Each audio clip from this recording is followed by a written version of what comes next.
Ik had toen psychoses gehad, manisch depressief en ADHD.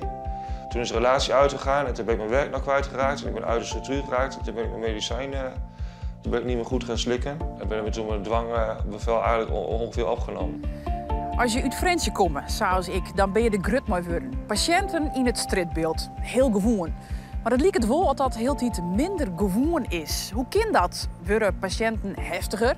Binnen wij als maatschappij minder tolerant? Wat gebeurt er nou eigenlijk achter de dwarren van de GGZ? Lijkt het nou zo? Of ben er heel iets meer verwarde personen? Meer mensen die het paard even volslaan kwijt binnen? Komt dat omdat wij hudder oordelen als maatschappij? Het zo vier mogelijk bij u zwaai houden willen?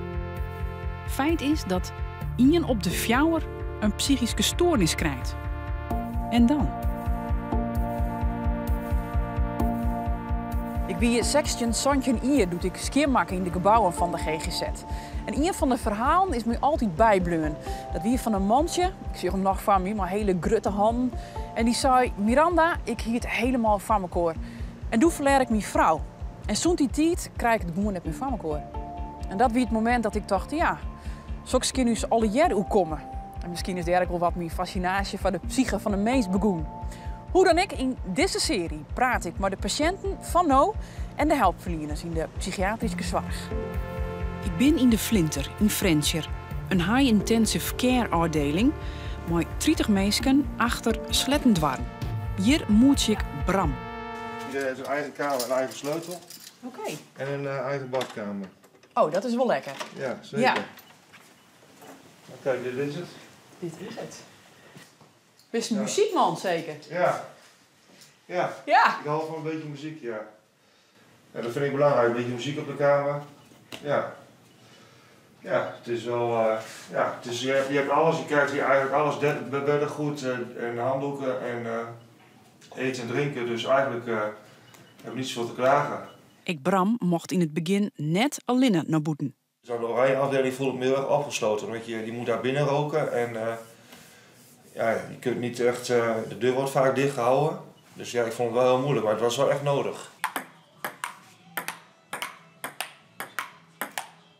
Dan kom je meestal met een ernstige psychiatrische aandoening. Die vooral in behandeling binnen bij vakteams. En vakteams binnen de ambulante teams. Die dus bij de meesten thuiskomen. En dus deze doelgroep in behandeling heb. En wat is dan het ziektebeeld wat ze hebben hier? Wat is een ernstige psychiatrische aandoening? Ja, dat is vaak een psychotische stoornis. En daarnaast vaak ik nog op meerdere gebieden dat ze problemen hebben. Dat kennen ze met alcohol, drugs, dus verslaving. Ontwikkelingsproblematiek zoals ADHD of autisme. De meeste mensen die hier opnamen worden, binnen dwong opnomen. Hierachter is de ambulance ingang. En als het lukt, door het opname gesprek hier. Mensen komen natuurlijk wel op een brancard binnen, soms in de boeien, onder politiebegeleiding. Maar wat we toch eigenlijk proberen om het zo vriendelijk mogelijk te maken, met mensen in contact te rijden. En dan heel vaak koffie met een dikke gevulde koek. Dat helpt het beste. En proberen we het opnamegesprek hier te doen. Bram vertelt mij wat er met hem gebeurd is, kreeg voordat ik hij dwong opnam waar. Ik had een lange relatie, die was uitgegaan en ik ben weer misbruik gemaakt van alcohol, drugs en gokken. En toen ben ik ook nog bij de zorgboerderij weggegaan waar ik 12 jaar heb gewoond. En toen is alles langzaamaan, ben ik weer ziek geworden. Ook toen ik 17, 18 was, ben ik ook ziek geweest, geestelijk zeg maar. Wat heeft dan? Ik had toen psychoses gehad, manisch depressief en ADHD. Kun je vertellen wat er gebeurt als dan zo'n soort psychose krijgt? Want dat is voor mensen heel moeilijk te begrijpen eigenlijk. Ja, nou, dan ben je eigenlijk heel erg angstig. En bang ook wel vooral. En je emoties zijn ook helemaal in de war.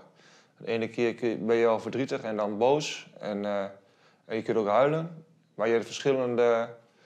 Je kunt ook dingen ruiken en zien en proeven die er niet zijn. Maar je hebt ook... Dat lijkt me heel angstig. Ja, dat is ook wel angstig, ja. Wat gebeurde er bij jou dan? Ik had wat anders. Ik was meer wat ongeremd. Dat heet alweer manisch depressief. En dan ben je, dan voel je helemaal ongeremd, zeg maar. Dat je niet, je boel niet helemaal goed zelf onder controle meer kan houden.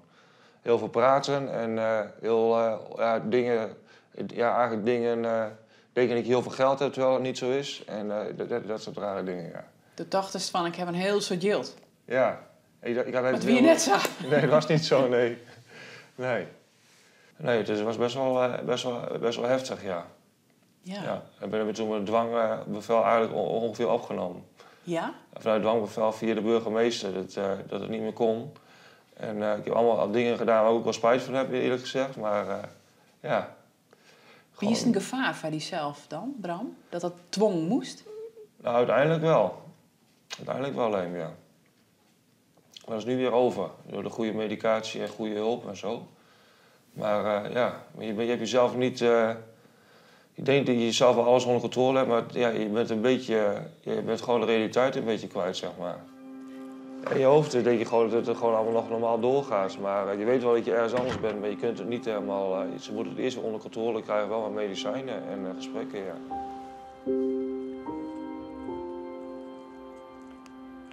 In Friesland binnen 3 high-intensive care klinieken.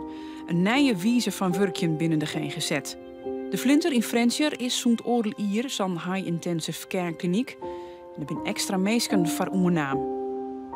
Nou, dat high-intensive care is meer zorg Jan kennen en de zorg opschroeven kennen. Dus dat je dus gewoon, als ze gewoon op een afdeling binnen, wat minder begeleiding nodig hebben. Maar als het net goed gaat, dat je die zorg aanpassen kennen. Tot op een gegeven moment 1-op-1 begeleiding. En dan zul je het iemand dan nog meer zorg nodig? Of is het op een afdeling gewoon binnen de kliniek te onrustig? Of is het net veilig genoeg meer? Dan kan iemand naar de IC gaan. De Intensive Care Unit. Dat is de eerste stap. Hier kom je als het je gewoon heel plat zijn te druk is op de afdeling. Op de afdeling te druk is en je kent het net meer aan, dan bieden wij dit aan. Of kom je hier als je op straat en misschien wel agressief bent? Dat ken ik. Maar dat hangt van de mate van agressie af.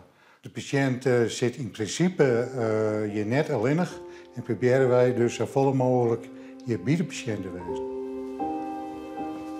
De isoleercel is net meer van deze tijd. Begin deze eeuw waren er in Usland meer mensen gesepareerd als in de landen om ons heen. Mensen hadden hier vaak traumatische ondervinding zo'n oer.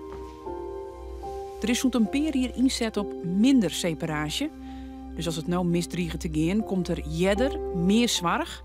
En als het echt net oorskint, gaat de patiënt naar de EBK, de extra beveiligingskamer. De patiënt wordt net meer alleenig litten. Dus is je nooit alleenig, maar altijd contact, je vier dat eruit. Ja. En waarom is dat zo belangrijk, dat er altijd iemand is? Dat mensen vaak eenzaam binnen, zich alleenig vielen. En dan is het belangrijk dat er iemand in de buurt is. Ik had iemand helemaal op straat en oer de toeren en misschien wel agressief is. Ja, juist dan mag je er wezen. Maar ik viel me nou best wel wat besjoen. Ja, dat klopt, dat jaren wij wel eens vaker. En daarom is de gelegenheid om zelf privacy op te bouwen, de luxeflex naar beneden te dwan. Maar het blijft gewoon zo dat wij gewoon, ook via de camera, toezicht houden. Zonder de aanpassing is het verblijf in de extra beveiligde kamer in Frensjer kwatter. Nederland zit nou onder het Europese gemiddelde als het gaat om separeren. Zo'n een periode neemt het tal separaties likwijls net meer af. Mogelijke verklaring is dat separeren bij een pad van de doelgroep nedig bloot. Dit is van de jaren 60 volgens mij zelfs, of 70.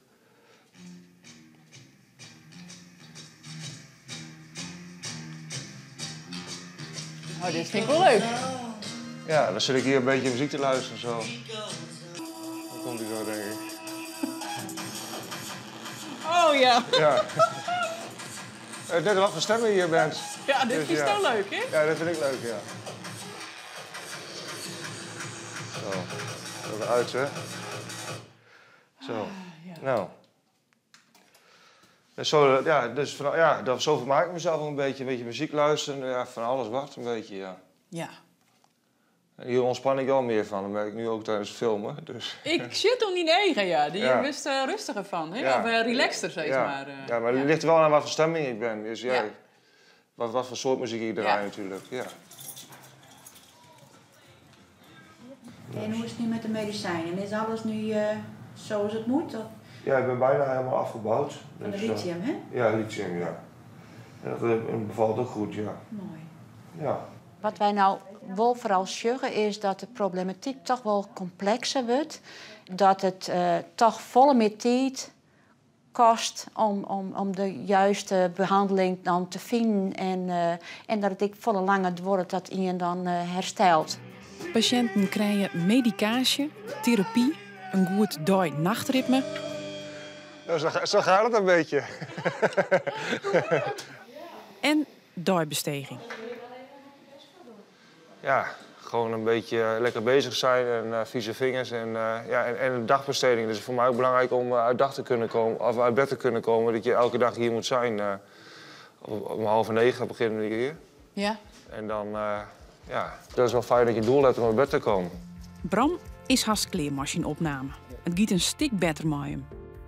Ja, ik ga binnenkort dus dan beschermd wonen en dat is weer een stap vooruit. En weer zelf eten en drinken koken. En voor eten maken bedoel ik. En je hebt weer een eigen kamer en dan met een paar mensen in huis, dus dat lijkt me ook nogal gezellig. Ja. En ik blijf hier bij de dagbesteding werken. Ja. Dus, en ik ben blij dat ik mijn familie nog om me heen heb. En Ja. van vrienden en familie is heel belangrijk. Eigenlijk wil ik vooral zeggen dat een hele prut van ons mensen juist achter de deur zitten en net boeten komen. Dat vind ik wel eens dat die groep eigenlijk een beetje vergeten wordt, nou in deze discussie.